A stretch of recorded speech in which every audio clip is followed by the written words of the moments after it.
বহু বছর আগের কথা, যখন আকাশের রং আজকের তুলনায় অনেক বেশি গাঢ় নীল ছিল আর মানুষের কথা ছিল পাথরের দাগের মতো অটল। সেই সময় মানুষ প্রদীপের আলোয় মনের অবস্থা বুঝে উঠতে পারত।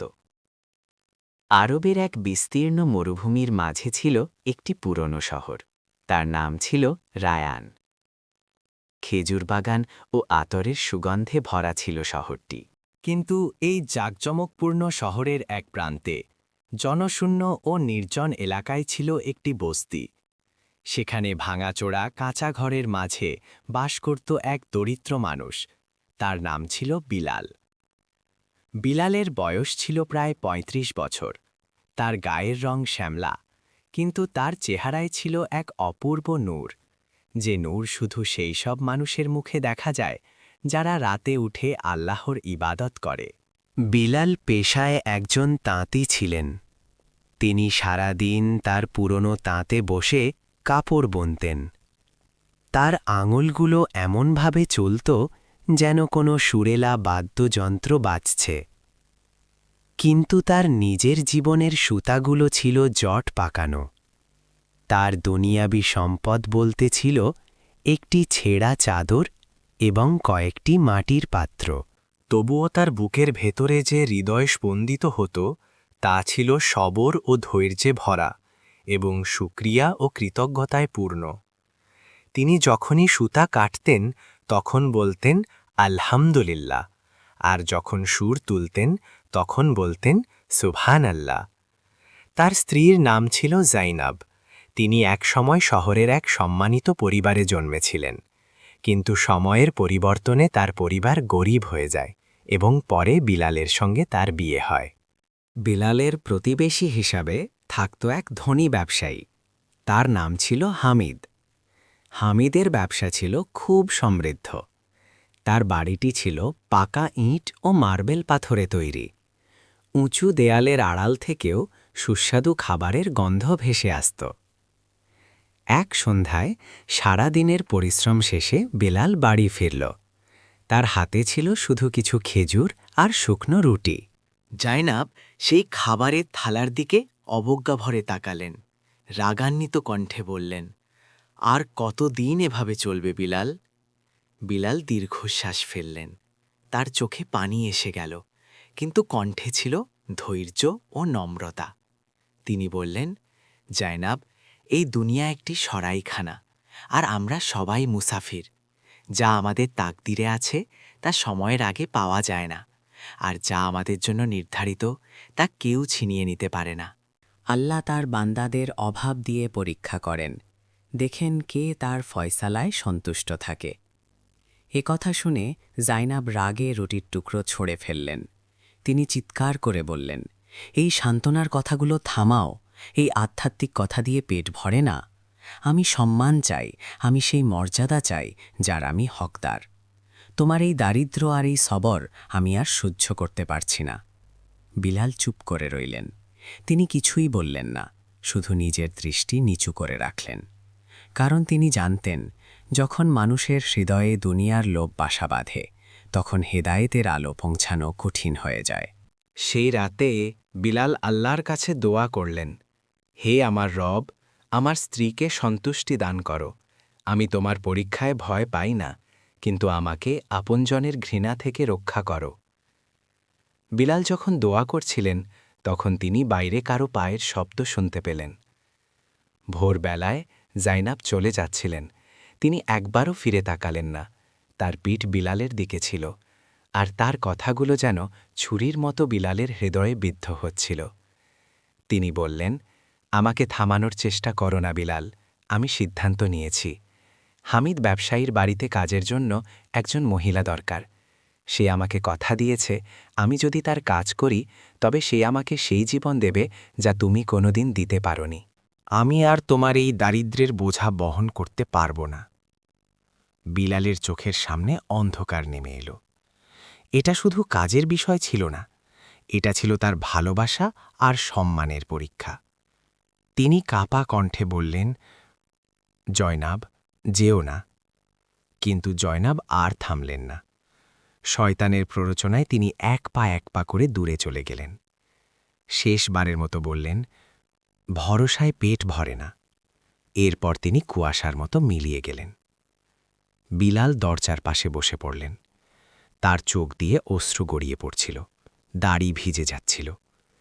তিনি আকাশের দিকে তাকিয়ে ভাঙা হৃদয় নিয়ে মৃদু হেসে বললেন, হে আল্লাহ, যদি সবকিছু কেড়ে নিয়ে তুমি আমাকে তোমার কাছে নিতে চাও, তবে আমি তাতেই রাজি। তার এই কথাগুলো বাতাসে ভেসে নীরব হয়ে গেল, কিন্তু আসমানের মালিক নিশ্চয়ই তা কবুল করেছিলেন, কারণ সেই মুহূর্তেই বেলালের হৃদয় থেকে দুনিয়ার সব ভয় দূর হয়ে গেল। তিনি তার পুরনো তাতে হাত বুলিয়ে নিলেন, যেটা বছরের পর বছর তার জীবিকা চালিয়েছে। এরপর একটি ছোট পুটলি প্রস্তুত করলেন, একটি কোরআন শরীফ, একটি পানির পাত্র আর কয়েকটি শুকনো খেজুর, এবং তিনি রওনা হলেন অজানা পথের দিকে। সে ঘরের দরজা খোলা রেখেই বেরিয়ে পড়ল। যখন সে বস্তি থেকে বেরোচ্ছিল, তখন সূর্য তার পূর্ণ তেজ নিয়ে উদিত হচ্ছিল। তার আলো ধনী ব্যবসায়ী হামিদের আলিশান বাড়ির মিনারগুলোতে ঝিকমিক করছিল। বিলাল এক মুহূর্তের জন্য থামল। সে সেই উঁচু অট্টালিকার দিকে তাকাল। তারপর নিজের দৃষ্টি আকাশের দিকে তুলে মৃদুস্বরে বলল, আল্লাহ তাকে সুখে রাখুন। হয়তো তার তাকদিরে প্রাসাদের বন্দি জীবন লেখা আছে, আর আমার তাকদিরে মরুভূমির স্বাধীনতা। এরপর সে রায়ান শহরের দিকে পিঠ ফিরিয়ে চলতে শুরু করল। শহরের কোলাহল পিছনে পড়ে রইল। এখন শুধু শোনা যাচ্ছিল বালুর খসখস শব্দ আর বাতাসের হাহাকার। এটি ছিল এক নিস্তব্ধ মরুভূমি, যেখানে দিনে সূর্য আগুনের মতো তাপ ছড়াত, আর রাতে হাড় কাঁপানো শীত নেমে আসত। ভ্রমণের তৃতীয় দিনে তার পানি শেষ হয়ে গেল। তৃষ্ণায় তার গলা শুকিয়ে যাচ্ছিল, মনে হচ্ছিল গলায় কাঁটা বিঁধছে। তীব্র তৃষ্ণায় তার চোখের সামনে অন্ধকার নেমে আসতে লাগল। সে বারবার মরীচিকা দেখতে লাগল। কখনো মনে হতো সামনে জয়নাব দাঁড়িয়ে আছে, হাতে পানির পাত্র।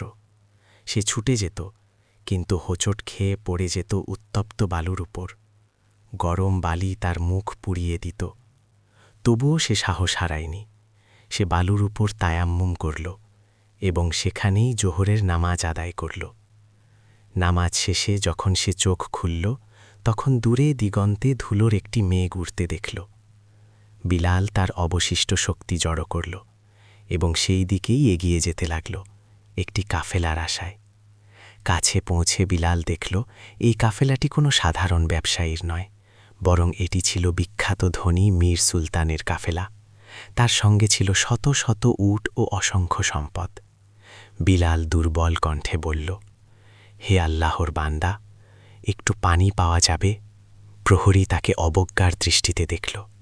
তার ছেঁড়া কাপড় আর ধুলো মাখা মুখ দেখে সে তাকে ধাক্কা দিয়ে বলল, চলে যায় এখান থেকে, এটা মীর সুলতানের তাঁবু, এখানে ভিখারিদের কোনো জায়গা নেই। এখনও তাদের মধ্যে কথা কাটাকাটি চলছিল। হঠাৎ একটি গম্ভীর কণ্ঠ ভেসে এল, কিসের এত হট্টগোল? এরপর মীর সুলতান তাঁবু থেকে বাইরে বেরোলেন। তিনি ছিলেন একজন বলিষ্ঠ ও প্রভাবশালী ব্যক্তি। তার আঙুলে আংটি এবং গলায় দামি মুক্তার মালা ঝুলছিল। তিনি বিলালকে দেখলেন। বিলাল তখন খুবই দুর্বল অবস্থায় ছিল। মীর সুলতান তার দিকে একবার তাকালেন, তারপর নিজেই খেজুর গাছের ছায়ায় গিয়ে বসলেন।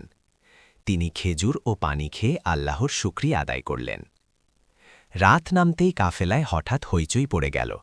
মীর সুলতানের গর্জন শোনা গেল, দ্রোহী, চোর, আমার হীরার থলি হারিয়ে গেছে। প্রহরীরা সঙ্গে সঙ্গে বিলালকে ঘিরে ধরল। তারা বলল, নিশ্চয়ই এই ফকিরই চুরি করেছে।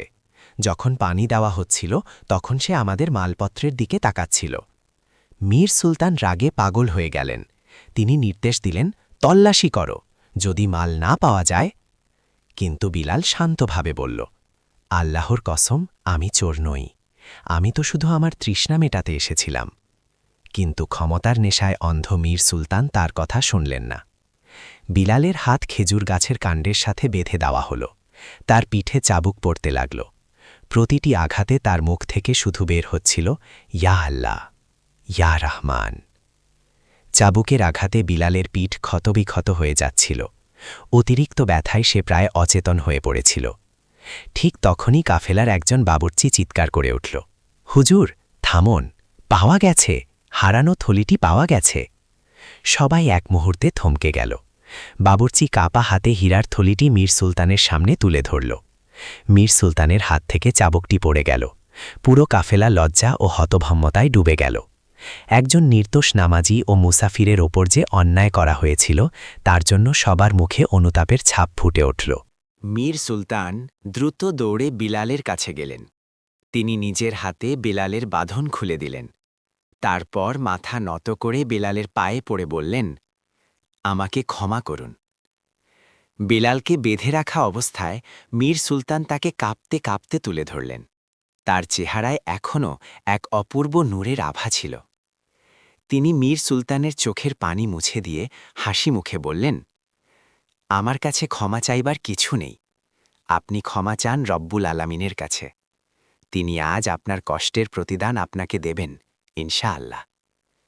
এরপর বিলাল হীরার থলিটি হাতে তুলে সবার সামনে রেখে বলল, আমার এই জীবন জীবিকা আমার রবের সাথেই নির্ধারিত। আমি যদি আপনার কাছ থেকে দামও না নেই, তবুও আমার রিজিক কখনো নষ্ট হবে না। এই কথা বলে বিলাল মীর সুলতান ও পুরো কাফেলার দিকে তাকিয়ে রইল, যেন তারা কোনো মূর্তির মতো স্তব্ধ হয়ে গেছে। রাতের বেলা মীর সুলতান তার রেশমি বিছানায় নয়, বরং মাটির উপর শুয়ে রাত কাটালেন। আর বিলাল তখন কাফেলা ছেড়ে চলে গিয়েছিল। তার পথ এখন আর কোনো মানুষের দুনিয়ার দিকে নয়, বরং এমন এক পথে। যদি এই গল্পটি আপনার হৃদয় ছুঁয়ে যায়, তাহলে মনে রাখবেন, আল্লাহ কখনো তার বান্দাকে একা ছেড়ে দেন না। পরীক্ষা আসবে, কিন্তু প্রতিটি ধৈর্যের পেছনে লুকিয়ে থাকে রহমত। তাই কখনো আশা হারাবেন না, কারণ হয়তো আপনার জীবনের সবচেয়ে সুন্দর অধ্যায় এখনো শুরুই হয়নি। ভিডিওটি ভালো লাগলে লাইক দিন, শেয়ার করুন এবং ইসলামিক এমন আরও গল্প শুনতে চ্যানেলটি সাবস্ক্রাইব করুন। আল্লাহ আমাদের সবাইকে সবর ও ঈমানের উপর অটল থাকার তৌফিক দান করুন। আমিন। ইসলামিক ভিডিও পেতে চ্যানেলটি সাবস্ক্রাইব করে পাশে থাকা বেল আইকনটি অন করে দিন। ইসলামকে জানুন, ইসলামের সাথেই থাকুন।